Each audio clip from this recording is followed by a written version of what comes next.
중입니다. 아기 성장에 필수 영양소인 마사지에 대하여 알아보도록 하겠습니다. 마사지는 3000년 전부터 마사지라는 기록이 있는데요. 밀고 당긴다, 압력을 가한다, 문지른다 이런 뜻이 포함되어 있습니다. 고대 힌두, 페르시아, 이집트, 그리스에서도 마사지를 이용했고요. 인도에서는 아유르베다라는 책에 BC 1800년 전부터 이미 으뜸 가는 치료법으로 마사지를 꼽기도 했습니다. 뉴질랜드는 마오리족이 어머니들은 아기 코를 마사지하면서 예쁘게 만들자, 그리고 다리 마사지를 하면서 다리가 길고 곱게 만들 수 있다는 생각으로 마사지를 해줬습니다. 큐바에서는 위장이 아플 때 마늘과 오일 마사지를 해줬습니다. 사모아에서는 모든 건강상의 문제가 있을 때 마사지를 해주면 좋다고 코코넛, 밀크, 꽃, 풀뿌리를 이용해서 마사지를 해줬습니다. 우리나라에서는 엄마 손은 예쁜 손, 아기 배는 그 당시에는 똥배 이렇게 하면서 자주 마사지를 해줬죠. 그리고 기저귀 갈아줄 때 엉덩이에 푸릇푸릇 해주면서 엄마 사랑을 전해주었습니다. 마사지 효과에 대하여 알아보도록 하겠습니다. 1965년 할로와 세이가 새끼 원숭이를 대상으로 연구를 했고요. 피부 접촉이 굉장히 중요한 사실을 발견했습니다. 다음은 미숙아에게 적용해서 마사지 효과가 어떻게 나왔는지 알아보도록 할게요. 미숙아에 대한 효과를 알아보도록 하겠습니다. 대부분의 결과가 체중이 증가하고 발달이 좋은 것으로 보고되고 있습니다. 일부 결과가 긍정적으로 나오지 않은 경우도 있지만 이 경우에는 접촉을 너무 좀 가볍게 한 결과가 아닌가 이렇게 보고 있습니다. 대상은 의학적 치료는 더 필요하지 않고 체중 증가만을 위해서 신생아 중환자실에 입원한 미숙아를 대상으로 연구를 했습니다. 티파니 필드가 적용한 마사지 방법은 하루에 3번 10일간 해줬는데요. 접촉 방법 5분, 감각 운동 5분, 다시 접촉 5분 이렇게 15분씩 3번 해줬습니다. 이렇게 마사지를 해줬을 때 마사지 받은 미숙아는 체중이 47%나 증가한 것을 볼 수 있습니다. 그리고 미숙아가 건강할 때 더 깨어있는 시간이 많고 깨어있을 때는 또렷하게 깨어있는데요. 마사지 받은 미숙아는 훨씬 더 깨어있고 활동적인 상태가 더 많았음을 알 수 있습니다.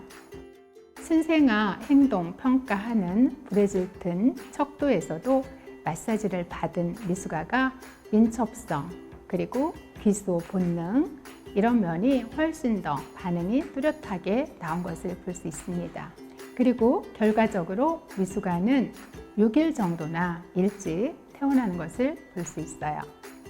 다음은 코케인에 노출된 미숙아에 대한 연구도 있습니다. 코케인에 노출된 미숙아 대상으로 필드 방법을 또 10일간 하루에 3번 마사지를 했습니다.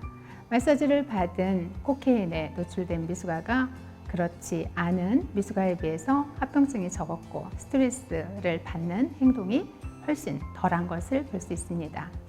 또 체중 증가가 대주군에 비해서 28% 증가한 것을 볼 수 있습니다. 마찬가지로 브레질튼 신생아 행동 평가에서도 실현군 대상자가 훨씬 더 성숙한 행동을 하는 것을 볼 수 있습니다. 다음은 HIV에 노출된 신생아에 대한 효과입니다. HIV에 노출된 신생아와 그 어머니가 출생 후 2주간 마사지를 해 주었습니다. 마사지를 받는 아기가 체중 증가가 더 많았고요. 브레질튼 신생아 행동평가 척도에서도 진압력, 운동, 행동 등 그 수행 능력이 더 잘하는 것을 볼 수 있습니다. 스트레스 행위가 적은 걸 볼 수 있는데요. 마찬가지로 알러트, 어웨이크하게 또렷하게 깨어있는 상태가 더 많은 것을 볼 수 있습니다. 신생아가 면역력이 증가하였고요. 어머니는 가치감, 자기 자신에 대한 가치감을 더 느끼고 죄의식을 더 적게 가진 것을 볼 수 있습니다. 영아에 대한 마사지 효과를 알아보도록 하겠습니다. 1개월에서 3개월 된 40명의 영아에게 하루에 15분씩 6주간에 걸쳐서 마사지를 했는데요. 6주 동안 12일간 마사지를 했습니다. 결과로 효과가 즉각적으로 나타났는데요. 알러트, 어웨이크한 그 상태가 많았습니다. 그리고 울음이 훨씬 적었고요. 마사지 하는 동안 코티졸이 낮게 나온 걸 볼 수 있습니다. 스트레스를 표현하는 코티졸이죠. 그리고 스트레스가 적게 나온 것을 볼 수가 있습니다. 그리고 영아는 잠을 잘 잤습니다. 그래서 영아에게도 이러한 효과가 있는 것을 볼 수 있습니다. 마사지에 대한 전반적인 효과를 보면은 체중 증가가 많은 것을 볼 수가 있고요. 정서적, 사회적으로도 안정된 것을 볼 수 있어요.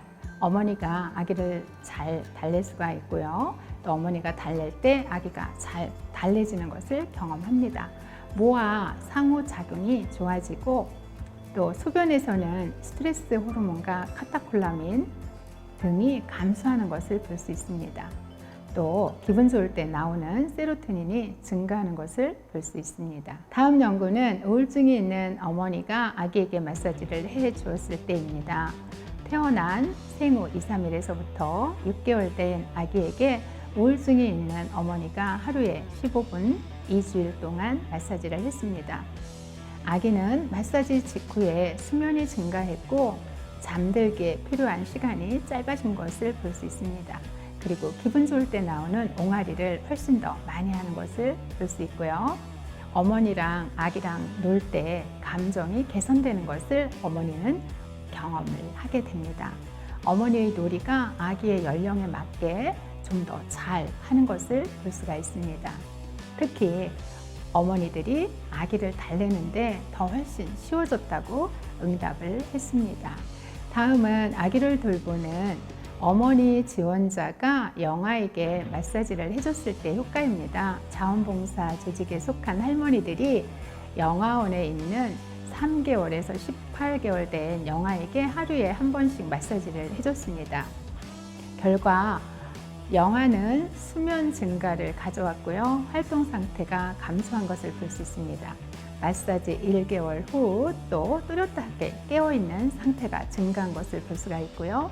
활동 상태나 사회성이 좋아지고 잘 달래지는 것을 볼 수 있습니다. 그럼 어머니 지원자인 할머니에게 있는 효과는 무엇일까요? 마사지를 영아에게 해준 후 불안과 우울이 감소하는 것을 볼 수 있고요. 기분이 개선되는 것을 볼 수 있습니다.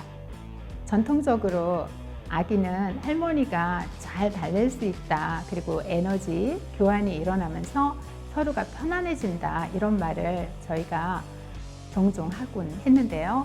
연구 결과에서도 이렇게 나온 것을 볼 수 있습니다. 또 할머니에게 소변에서 나오는 코티졸을 측정한 결과 낮게 나타나서 스트레스가 감소하는 것을 볼 수 있습니다. 생활 상태가 개선이 돼서 좀 더 사회적인 접촉을 잘 하는 것을 볼 수 있고요. 자존감이 상승한 것을 볼 수 있습니다. 그 밖에 연구를 보도록 하겠습니다. 영아원에서 성적, 육체적으로 학대를 받은 아이 대상으로 마사지를 했고 천식 있는 아이, 자폐아 아이, 화상 입은 아이, 암을 앓고 있는 아이에게 또 피부 질환을 앓고 있는 아이에게 마사지를 했습니다. 제가 나눔새 동아리 봉사 지도교수를 하면서 영아원에 방문한 적이 있습니다. 그 방에 천사방이라는 방이 있는데 영아 또 유아 어린이들이 있는 방입니다. 그곳에 아이를 보면서 이 아이들은 정말 어머니에게 직접적인 터치를 받은 적이 없겠구나 하는 생각이 들어서 갈 때는 꼭 그 안에 있는 모든 아이를 터치를 해주고자 했습니다. 터치를 해주면 어깨, 배, 또 등 이렇게 해주면 가만히 있는 거예요. 움직이지도 않고 가만히 있습니다. 그래서 잠이 들은 것 같은 상황이 됐을 때 살짝 일어나면 다시 눈을 뜹니다. 그래서 그때 느낀 것은 이 아이가 그냥 조용히 있으면서 이 터치를 좀 계속 해줬으면 하는 그런 본인의 감정적인 것을 이렇게 표현하는 것이 아닌가 이런 생각을 하게 됐습니다. 그래서 이 터치는 그 정상아에게도 필요하지만 또 그렇지 않은 아이일수록 정말 모든 그 아이에게 정서적으로 필요하고 또 누군가의 사랑, 또 부모뿐만 아니라 아까 뭐 봉사자라든가 자원으로 하는 또 돌보는 역할을 하는 그 누군가라도 이 터치를 해준다면 그 터치를 받는 대상은 굉장히 행복한 따뜻한 그런 시간인 것 같습니다. 옹사 동아리 갔을 때 해주고 오면은 저녁에 자기 전에 생각이 많이 떠오르고 자주 가진 못해도 갈 때마다 또 꼭 이 역할이라도 해야 되겠다라는 생각으로 터치를 해줬던 기억이 있습니다. 자, 우리나라에서도 마사지 연구를 한 경우가 많이 있는데요. 저체중아를 대상으로 마사지를 했어요. 그 결과 대체적으로 체중 증가가 일어났고 신경행동 점수가 높아진 것을 볼 수 있습니다. 자극에 대한 반응도 높아지는 것을 볼 수 있어요. 이번에는 유아 마사지 효과에 대하여 알아보도록 하겠습니다. 유아는 3세 이상의 아이입니다.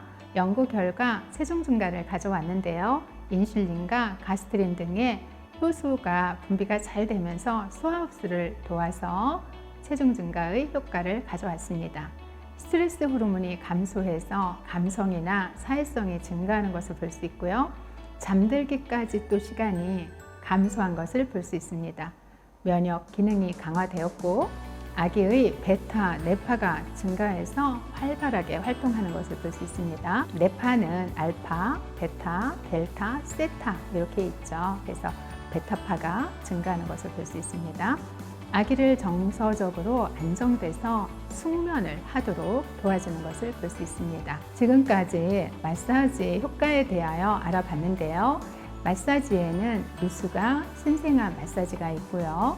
또 3세 이상의 유아에게 해줄 수 있는 유아 마사지가 있습니다. 미수가 마사지를 적용했을 때 미수가나 신생아에게 효과가 있고 또 유아 마사지를 적용했을 때 유아에게 효과가 있고 마사지를 해주는 어머니와 돌봄을 자원한 자원자에게도 효과가 있는 것을 볼 수 있습니다.